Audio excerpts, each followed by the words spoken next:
Bismillahirrahmanirrahim. Alhamdulillahirabbil alamin. Wassalatu wassalamu ala asyrafil anbiya'i wal mursalin wa ala alihi washabihi ajmain. Nama saya Nur Arisa Khadijah binti Rozi sebagai moderator majlis forum pada hari ini. Untuk makluman tuan-tuan dan puan-puan, tajuk majlis forum kita pada hari ini adalah berkaitan dengan masalah perkembangan kanak-kanak. Oleh itu, saya akan memperkenalkan ahli panel kita pada hari ini. Ahli panel pertama kita adalah Fatin Nur Shazliana binti Faizul Shah. Ya, saya. Ahli panel kedua kita adalah Amy Natasha binti Ahmad Syukri. Ya, saya Amy Natasha binti Ahmad Syukri. Ahli panel ketiga kita adalah Nur Izzati binti Kamaruddin. Ya, saya Izzati binti Kamaruddin. Dan ahli panel kita yang keempat adalah Nurdina Atira binti Mat Sahlan. Ya, saya. Secara ringkas, perkembangan kanak-kanak ini merupakan antara salah satu perkara yang penting bagi setiap kanak-kanak.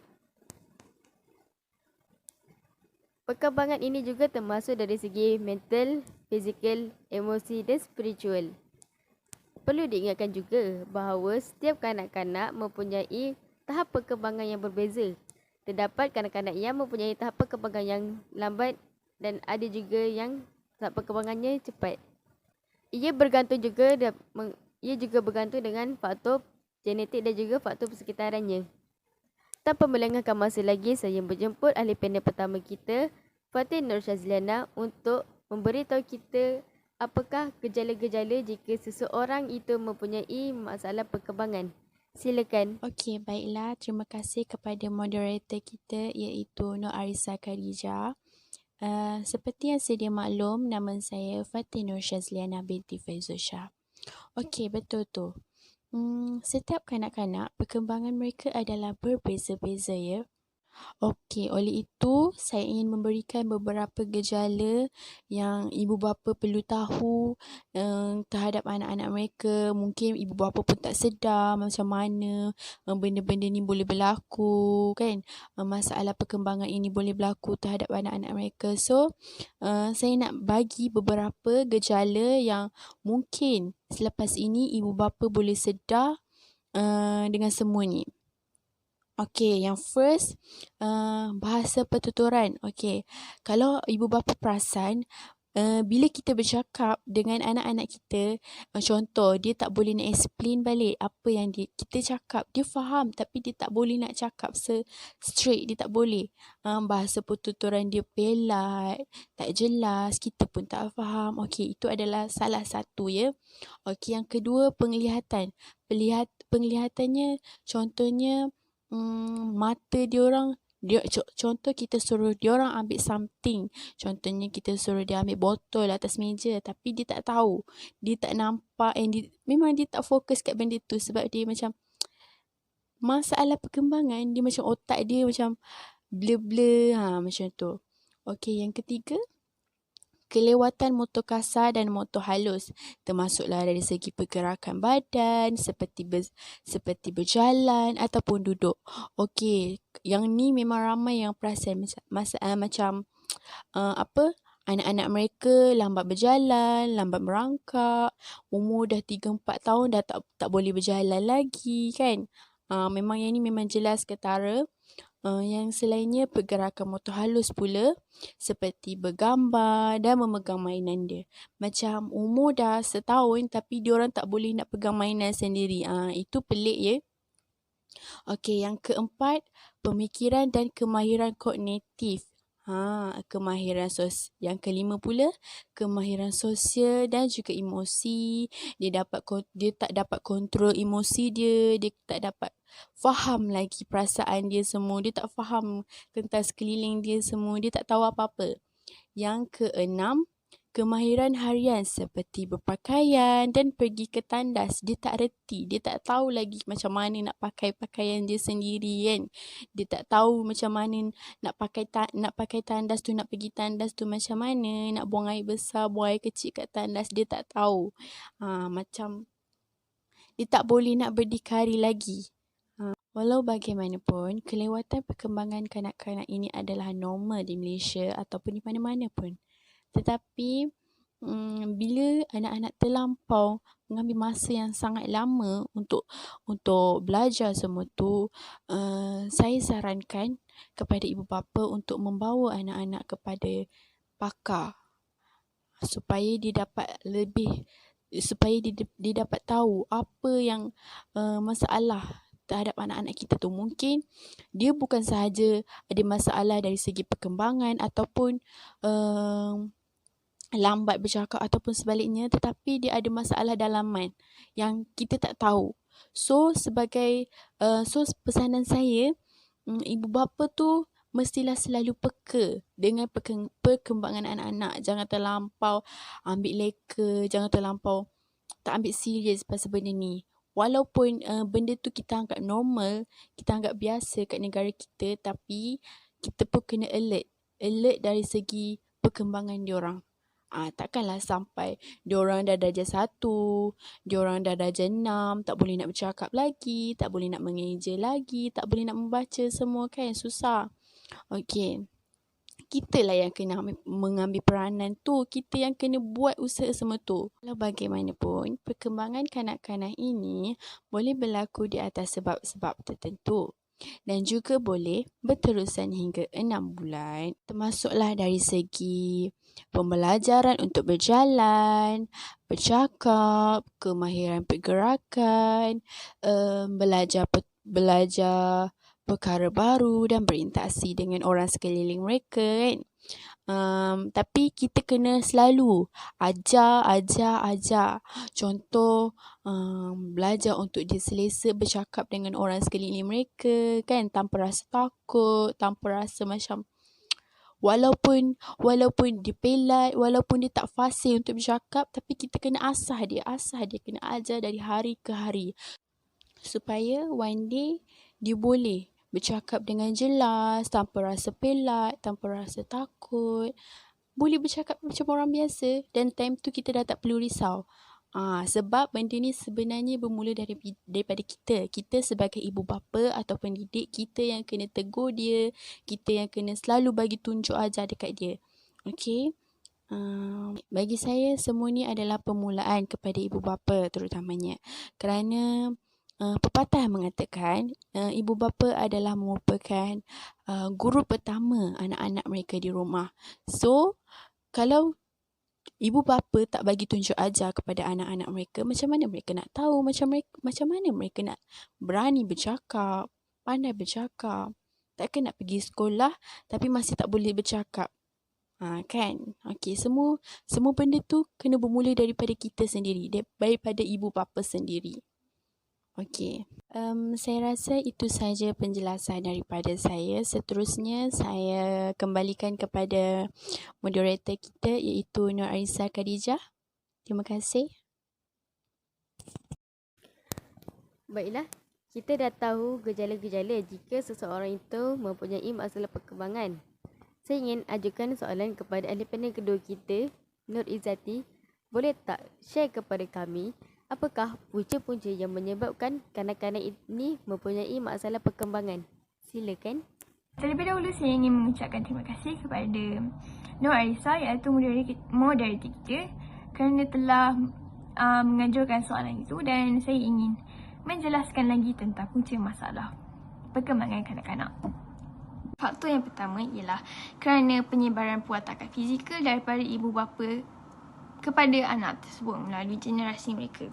Benda tu dia dapat mempengaruhi semua aspek penampilan fizikal, macam ketinggian, berat badan, struktur badan, warna mata, tekstur rambut, kecerdasan serta kebolehan. Selain daripada itu, penyakit juga dilepaskan melalui gen seperti sakit jantung, diabetes, obesiti serta faktor-faktor genetik yang boleh menjejaskan pertumbuhan kanak-kanak tersebut. Baiklah, seterusnya faktor yang kedua ialah hormon. Hormon yang tergolong dalam sistem endokrin dapat mempengaruhi pelbagai fungsi dalam tubuh badan kita. Benda tu dihasilkan daripada kelenjar yang berlainan dan yang terletak di bahagian tertentu dalam tubuh kita untuk mengeluarkan hormon yang mengawal dalam fungsi badan. Selain itu, ketidakseimbangan dalam fungsi kelenjar penyembuhan hormon boleh mengakibatkan kecacatan pertumbuhan, obesiti, masalah tingkah laku dan juga penyakit-penyakit yang lain. Sekian itu saja daripada saya. Terima kasih. Baiklah, ahli panel kita yang ketiga, Amy Natasha, boleh tak share kepada kami punca-punca yang selain apa yang ahli panel kedua kita katakan, ada tak punca-punca lain yang menyebabkan kanak-kanak ini mempunyai masalah perkembangan? Silakan. Baik. Bismillahirrahmanirrahim. Terima kasih kepada moderator kita, Arisa Khadijah, atas soalan yang telah dianjurkan sebentar tadi. Okey, Assalamualaikum semua. Nama saya Nur Izzati binti Kamarudin. Seterusnya, saya akan berkongsi kepada semua tentang kesan ataupun punca masalah perkembangan kanak-kanak. Okey, perkara ini boleh terjadi apabila ibu bapa ataupun orang di sekeliling tidak mengambil berat ataupun tidak mengawal pergerakan kanak-kanak semasa di rumah ataupun di tempat lain. Sebagai contoh, pertama, ketagihan gadget di usia muda. Terdapat beberapa kesan yang akan berlaku kepada kanak-kanak seperti suka tidur. Telefon pintar akan membuatkan kanak-kanak suka untuk tidur kerana hampir semua layar mengeluarkan blue light yang menyerupai sinaran matahari. Selain itu, kemampuan bersosial kurang. Pengguna gadget tetap mampu bersosial dengan menggunakan pelbagai aplikasi yang ada. Namun, kanak-kanak juga perlu memiliki kemampuan untuk membaca emosi orang lain dengan melakukan interaksi secara langsung. Ada sekali gangguan mental. Penggunaan teknologi yang berlebihan akan menyebabkan kanak-kanak depresi, kurang konsentrasi, cemas dan masalah-masalah lain. Yang kedua adalah penglihatan. Terdapat beberapa masalah penglihatan seperti mata malas. Mata malas disebabkan oleh mata juling, rabun jauh, rabun dekat ataupun sesuatu yang menghalang cahaya untuk menembusi seperti katarak mata. Seterusnya, air mata asyik keluar. Tanda-tanda saluran air mata tersekat ialah mata berair ataupun pengaliran air mata yang berterusan daripada mata bayi. Selain itu, katarak pada mata bayi. Ia boleh dikesan dengan bentuk kabur pada mata atau kanta mata yang nampak kabur. Akhir sekali adalah glaukoma kanak-kanak. Glaukoma adalah tekanan tinggi pada mata yang akan merosakkan saraf optik. Optik adalah bahagian penting pada mata yang mengawal penglihatan. Sebagai kesimpulan, punca atau kesan masalah perkembangan kanak-kanak ini dapat diatasi dari awal lagi jika ibu bapa mengambil langkah berjaga-jaga. Sebagai contoh, ibu bapa dapat menggalakkan kanak-kanak untuk bermain di luar seperti bermain basikal, bermain badminton dan sebagainya. Ini bertujuan untuk mengelakkan ketagihan gadget dan masalah penglihatan itu berlaku kepada kanak-kanak. Itu saja daripada saya. Sekian, terima kasih. Baiklah, kita dah tahu gejala-gejala, kita dah tahu juga punca. Saya ingin ajukan soalan kepada ahli panel kita yang keempat, Nordina Atira, tak share kepada kami apakah cara-cara untuk mengatasi masalah ini. Silakan. Bismillahirrahmanirrahim. Assalamualaikum warahmatullahi wabarakatuh. Terima kasih kepada moderator kita, Arisa Khadijah, atas soalannya tadi. Bagi saya sendiri, masalah ini tak ada rawatan khusus untuk digunakan. Lagipun, tak ada sebarang ubat ataupun rawatan yang pakar-pakar dan saintis-saintis kita ni jumpa untuk atasi masalah ni sebenarnya. Perkara ini sebenarnya bukanlah perkara yang mudah bagi ibu bapa yang mengalaminya kerana proses ini mengambil masa yang agak panjang dan kompleks untuk mendapatkan hasil yang terbaik. Tapi apa yang saya boleh bagi adalah sedikit tips kepada ibu bapa untuk menghadapi masalah ini. Antaranya ialah mereka cuma memerlukan konsentrasi dan perhatian yang lebih untuk diberikan kepada kanak-kanak ini. Kerana kanak-kanak ini hanya memerlukan sokongan dan juga bimbingan yang padu daripada ibu bapa dan juga orang sekeliling. Tapi tak bermakna kat sini yang kita kena layan kanak-kanak yang mempunyai masalah ni, masalah pengembangan lewat ni sebagai kanak-kanak abnormal. Ataupun lebih senang didengar oleh masyarakat kita adalah kanak-kanak istimewa yang mempunyai masalah-masalah seperti cerebral palsy dan sebagainya. Mereka ni cuma mempunyai perkembangan yang terlewat, bukannya masalah-masalah seperti itu. Jadi sokongan mereka yang perlu diberi cuma konsentrasi, perhatian dan juga layanan seperti kanak-kanak biasa. Sebagai ibu bapa juga, kita boleh menekankan dalam beberapa aspek seperti aspek psikologi, pendidikan dan juga sosial. Wak Iman, jika ibu bapa ini mengambil langkah untuk menghantar kanak-kanak ini kepada pakar untuk mendapat nasihat dan sebagainya, pakar-pakar ini juga akan mengambil tahu sejarah perubatan kanak-kanak ini bagi mengenal pasti tahap perkembangan masalah ini. Jika ibu bapa mengambil langkah untuk berjumpa dengan pakar untuk mendapatkan nasihat, pakar-pakar tersebut akan menjalankan beberapa ujian di atas kanak-kanak ini. Antara ujian-ujian yang bakal dikenakan ke atas kanak-kanak ini adalah ujian pendengaran, ujian pertuturan, penglihatan dan juga ujian genetik.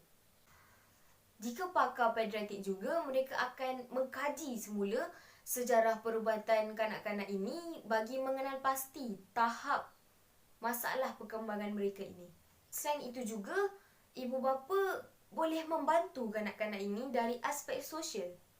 Antara perkara-perkara atau aktiviti-aktiviti yang boleh dilakukan oleh ibu bapa bersama kanak-kanak ini adalah seperti meluangkan masa dan sentiasa memberi respon terhadap apa sahaja yang dilakukan oleh kanak-kanak ini. Ibu bapa juga boleh menggunakan bahasa-bahasa yang mudah untuk mempercepatkan lagi tahap kefahaman kanak-kanak ini. Lakukan pelbagai aktiviti bersama kanak-kanak ini juga dapat membantu mereka dalam mengatasi masalah perkembangan kanak-kanak yang lewat ini. Banyak juga aktiviti-aktiviti yang perlu dilakukan yang melibatkan sensori motor dan juga deria mereka sendiri.